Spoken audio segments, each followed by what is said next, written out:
โอ้ทุกคนเหลืออีก8 นาทีเท่านั้นก็ได้สิ่งออนไลน์แล้วโอ้โหตื่นเต้นสุดๆเลย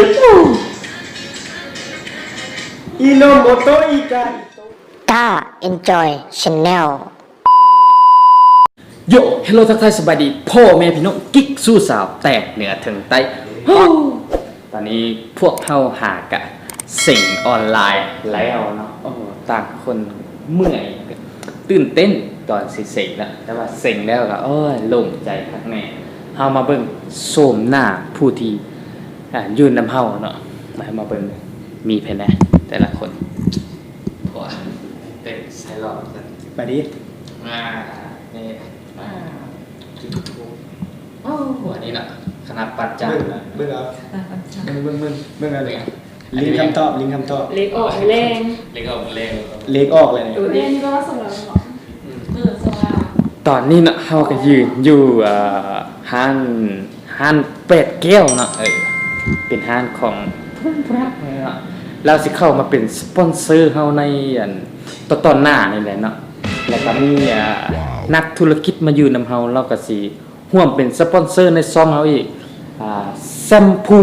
นางฟ้าเนาะอย่าลืมมาอุดหนุนติดต่อเราได้เนาะนี่เนาะหมวกขาวนี่เองนะแม่คือเป็นเด้อจินวันนี้นะคะจักสนใจแชมพูนางฟ้าอยากเสกผมเสียให้กันเป็นเพื่อนติดต่อมาได้ตลอดเวลาเด้อ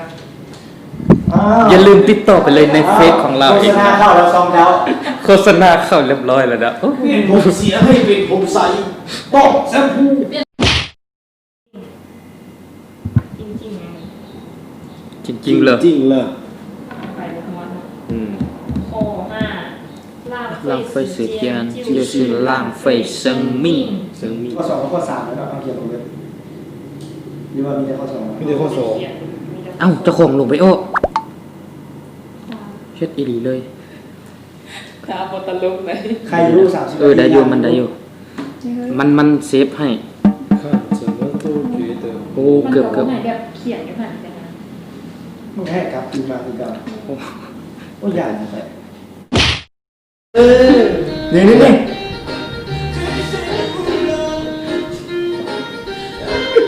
ที่สิ่งเดียวเรียนละ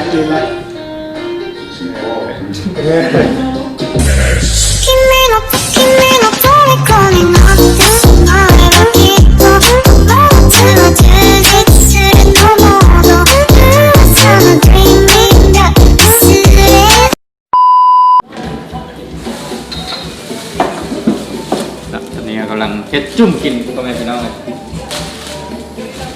พาที่มาเอาได้มาเค็ดมาเค็ดลง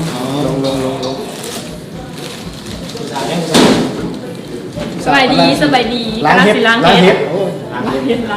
นี้เป็นยังไงบีนไก่อันนี้อันนี้แบบมีอันนั้นอันนี้เนี่ยเป็นจังหวัดไหนแบบมีพี่น้องเป็นจ้าเป็นได้นะเป็นยังลิ้นเส้น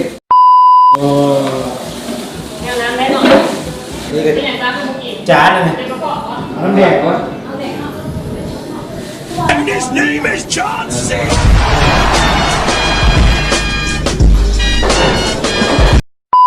กินนี่เฮากับเกี่ยมเครื่องเกี่ยมของเฮ็ดกุ้มเฮ็ดจุ่มกินเนาะหลังจากที่เสิ่งแล้วเนาะแต่ว่าสิ่งยังบ่แล้วทุกวีซ่าสำเนาะหากระผ่านไปแต่2วีซ่าเท่านั้นเนาะแต่ว่าสลองไว้ก่อนนี่เนาะเกี่ยมแล้วเฮาเสร็จจุ่มดินเนอร์กินเนาะกับบรรดาหมู่เพื่อนมาเที่ยวกันสิส่วนกิ๊กสู้สาวแต่เนี่ยถึงไปมากินนำเนาะไปอันนี้จุ่มเฮาก็แล้วเรียบร้อยแล้วแต่ว่ายังได้นั่งเบิ่งอยู่เนาะเพราะว่ามันยังบ่สุกเนาะแต่เห็นบอกเป็นยังไงเนี่ยลูกหลานพี่ใหญ่ได้นี่เสียงลิ้นเส้นแต่ก็ขอบใจทางเจ้าของห้านเนาะห้านเป็ดแก้วส่วนอาหารเป็ดแก้วเนาะพอดีเลยโอ้ขอบใจเพิ่นโฆษณาเข้าวะเป็นเลี้ยงอาหารดินเนอร์มื้อนี้นี่ว่าแม่แคปรุ่นแต่สปอนเซอร์เรามื้อนี้นะอันนี้ซ้ำเฮาแต่ว่าโฆษณางามเลยอย่ามาลุ่มผมตีข้าวแนมเบิ่งข้างหลังก็เป็นตอแซ่ครับพ่อแม่พี่น้องเอ้ยบอกน้ำลายอื่นเท่านั้นล่ะเน้นๆเอาโหระพาแน่โหระพา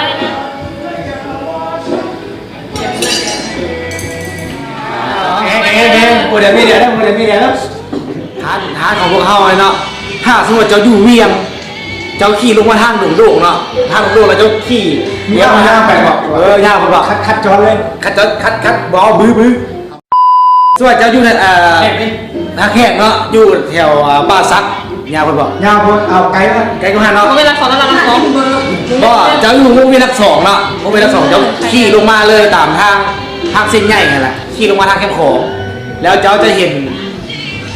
ห้านขายยาเนาะห้านขายยาเอาไกลก็ได้ไกลเลยบอกเจ้าขี่ลงมาฮอตพี่ฮอตห้านขนมปั่นป้าเนาะเจ้าจะเห็นห้านเบียร์ข้างๆเรือลองเดบูเนาะเจ้ายืนกุ่งเขาทุ่งซ้ายคล้ายๆนะยืนกุ่งนะแล้วซ้ายหันซ้ายหันเนาะเหลียวลงมาทางไตแล้วเจ้าจะเห็นห้านขายมักไม้เจ้าย่างไปเลยหัวบอกเลยเอาขึ้นมาเรื่องนึงอยู่ต่อหน้าห้านเรือลองเดบูเลยนะนี่เป็นอาหารของเขาส่วนอาหารเป็ดแก้วนั่นแหละ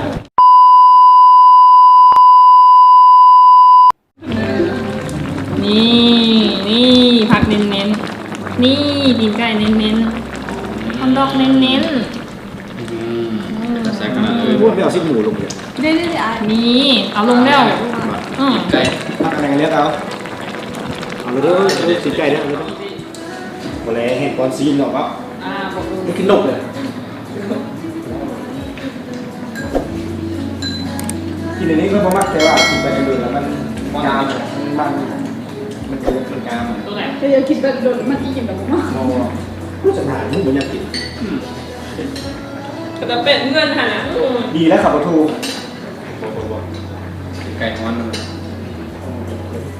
ก็ขึ้นมาไปรอก็ขึ้น มีเก็บ เกือบขึ้น อันนี้แต่วีซ่าเดียวที่เรา อะไร เด็กควรดี ป่วย เขาเป็นเกาเอายังอยู่เลย ไก่นะไปเป็นขอในตอนนึง จุ่มหนุ่มอะไร หลังไปนะไปนึงสักท้ายตัวเก็บไก่ของแม่พี่น้องเป็นกระสอบเป็นแซ่บนะเก็บจะได้ใส่ไปกินสู้กับทำไมเป็นยูทูบเบอร์แบบประจานทีมงาน ยังบุกมีงบเลยนี่แหละเก็บไก่แค่เราไปลองทำเจ้าไม่ได้ทั่วบอกกันเอามือนะบันเดียวเลยชิ้นปลา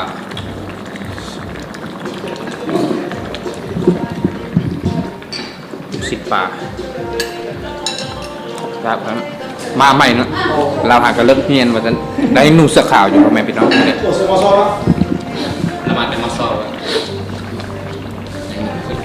ไปปรับเนี่ย เอามึงบอกคลิปคันบอกมาตะเวียงมาอะไรไง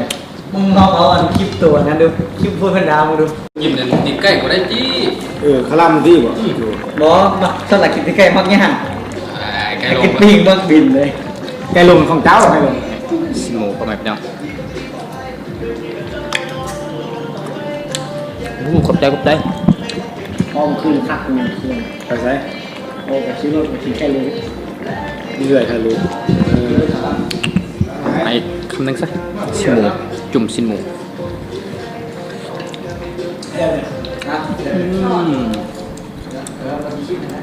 งานไม่กินอ๋อน้ำมันกาดไม่รู้ว่าลงทุนงานกู เอาผ้ากินให้ชิ้นจุ่มอยู่เนี่ยฮะแต่เงินเอาเนี่ยตอนนั้นเงินเอา เน้นพับเยี่ยมติดใจหมดไปยำหมดแล้วครับยำหมดครับตีนมากินตีนอยากกินครับตีนกินอะไรลงเลยมาใหม่งงเนี่ยมาใหม่งงเนี่ยงงเนี่ยมาใหม่ ไม่ได้งงรับตัวมันคือเจ้านะ นี่เป็นเส้นยางพาราครับพี่น้องเส้นด เสร็จง่าย ำกินตอนอะไรกินน้ำ เครียดยัง เอามากินลูกชิ้นโอ้ไม่ให้กินเลยชิ้นหมูอ่ะเอาลุงแม่ เอาไปเอาไป เดี๋ยวคลำซินหมูคลำซินหมูดีแต่รอดนี้มาแล้วเปลี่ยนน้ำเลยจากน้ำแดงเป็นน้ำเหลืองเลย กินน้ำที่โชว์ อายแล้วปะ อายเริ่มอายแล้วเริ่มอายแล้ว จ้องเลย กินเลยลืมอาย โอ้ ยังไม่ได้หายเลย เป็ด อายแล้วอายแล้ว อะไรนะ ไอ้นุ่นทำไม